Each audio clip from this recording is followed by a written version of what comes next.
Morning, everybody. As we go to the chitas of today, we're holding on the chapter 17.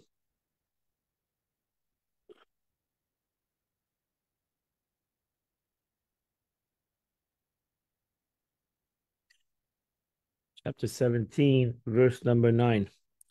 God spoke to Moshe saying, stand aside from this congregation, and I will consume them in a second. And they fell on their faces. Moshe Rabbeinu said, Moshe stepped out and take this censer. The sentinel Aish and put upon it fire from the altar, the simkatatus and put upon it incense.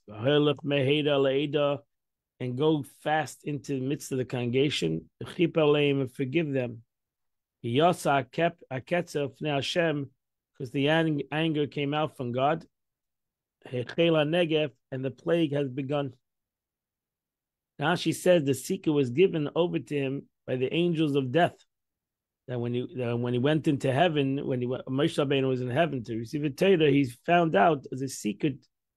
And the secret is that incense holds back from the plague, as is brought down in Masechta Shabbos. Moshe and Aaron did exactly what Moshe Rabbeinu told him to do. He ran into the midst of the crowd. And behold, the plague has started. People started to die. He put the incense upon it. He brought forgiveness to the people. And he stood between the dead and the living. And the Magefa ended. Now she said he took hold of the angel and held him against his will, the angel of death. The angel said to him, allow me to accomplish my mission. And you think, what are you stopping me? I'm in the middle of my mission of God. And Aaron said to him, Moshe command me to stop you. He said to him, I'm the messenger of God, and you are the messenger of Moshe Rabbeinu, who's more powerful. He said to him, Moshe Rabbeinu does not say anything on his own volition, but only the bidding of the Almighty. If you do not believe me, the Holy One, blessed be He, and Moshe, they enters into the meeting. Come and will ask him. This is the meaning of the statement. Aaron returned to Moshe. The next verse, another interpretation. Why with incense? Because the Israelites were standing slandering. If you find the incense, saying that it's a deadly poison. Through Nadav and Avihu died, through it 250 people died. The Holy One, best we see, he said, you'll see that this will not be a plague. It will stop the plague. And the sin that caused it, and it's a sin that caused the death, not chas v'shalom, incense. And the dead in the plague was 14,000. Shvames is 700. Besides those who died in the story of Korach, which there's no number. There's 250 men, but there's no number of how many men, other women, and other men and children that died in that story. Yashav Aaron el Moshe, and Aaron returned to Moshe al Pesach to the tent of meeting, and the Magefa Netzara, and the Magefa stopped. And here is where Chumash stops today. Now go to the Chita, the Tanya of the day. We're continuing we're still in the middle of chapter 7 of Tanya. The Alter Rebbe explained yesterday, Sovev Kol Almin. The concept, what means the concept, the way the Eibishter surrounds the world in an encompassing way. And now the Alter Rebbe explains Mamala Kol Almin. What means the concept, the way the Eibishter fills the world. These are two Kabbalistic expressions in Kabbalah.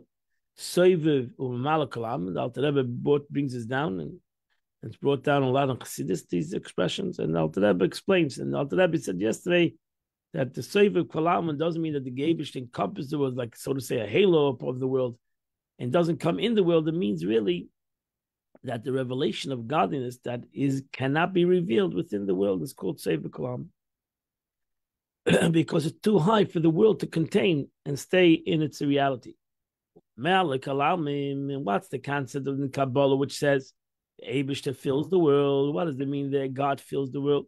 Is the life force that becomes enclosed It internalizes. We're looking for internalization, where a person can have could be a cause and effect feeling that this neshama gives him. He feels that without his neshama, without the godness, without God, he wouldn't have the concept of life. He has the concept. It fills him in a realistic way. This it is powerful, but this light, this energy that is able to come into the essence of the creation, the created being is contracted. This is a very big symptom within it. Symptom rav, according to instinct nature, because it has to be ke'erech musa nivra. So there's the rock, and there's the tree, and there's the animal, and there's the human being. Because each situation, everything is infinite according to the limit of quantity and quality. My loss of which quantity and quality means the significance and importance. That's why I said in Chassidus you learn since the life force must be invest itself within the finite created being and unite itself with it utterly. It must necessarily be contracted and limited according to the finite nature of the created being, what the Eibishter wanted that each created being should be. For example, the sun, whose body has a finite, even the sun, who's truly unbelievably powerful, has a limitation. It's limited quantitatively. It's approximately 167 times the size of the globe of the earth.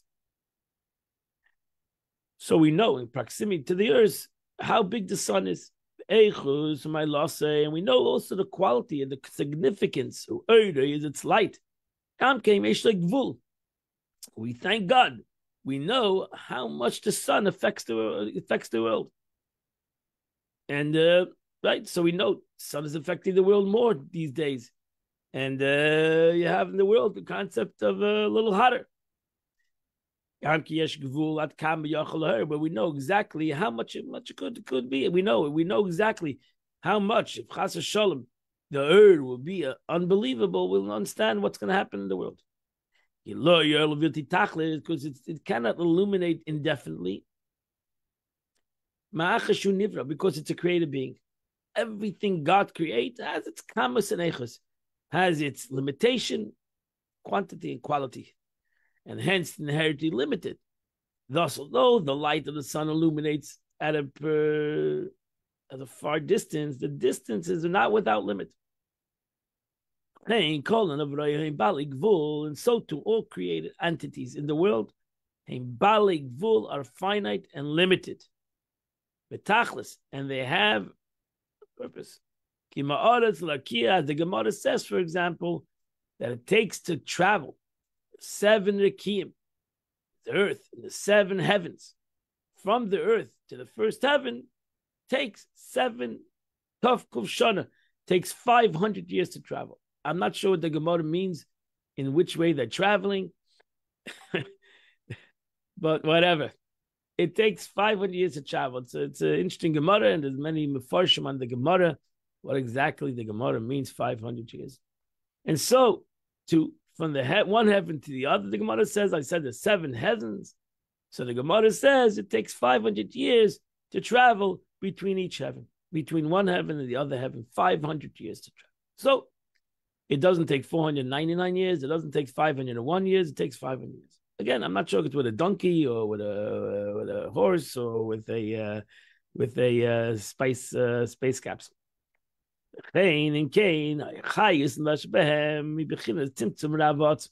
Hence, since the created being is finite and limited, the life force which is vested in them is greatly and powerfully contracted because it is finite in space and finite in time. And if you understand this concept, you understand that that the light, the energy of God needs to come into numerous and powerful contractions. And that whatever the Eibishter wants to create with the light, with this energy, that the energy should be able to come down into what God wants to create in this space and this time, at this present situation and this present thing. So until the created being by nature, finite and limited, may be brought into existence from its power and from that light. So only after the process of self-limitation will the limitless, with the limitless life force able to invest itself within a finite created being and become united with them. And as the Alter Rebbe will continue. But this is where the Tanya today comes to an end. And today is the 27th day of the month of Zayin, March 2, Rosh Chodesh, which is the Shabbos. Today is the 27th day of the month, which the chitas of the day, the Tilim of the day is chapters 120 to chapter 134. It's called the 15 Shir Hamailis. You do those 15 chapters, 120 to 134, you do the chitas of the day. Wish you all a wonderful and beautiful and happy day. And Amir Shem, see you all tomorrow, 8 o'clock. We'll continue the chitas of the day, July 4th.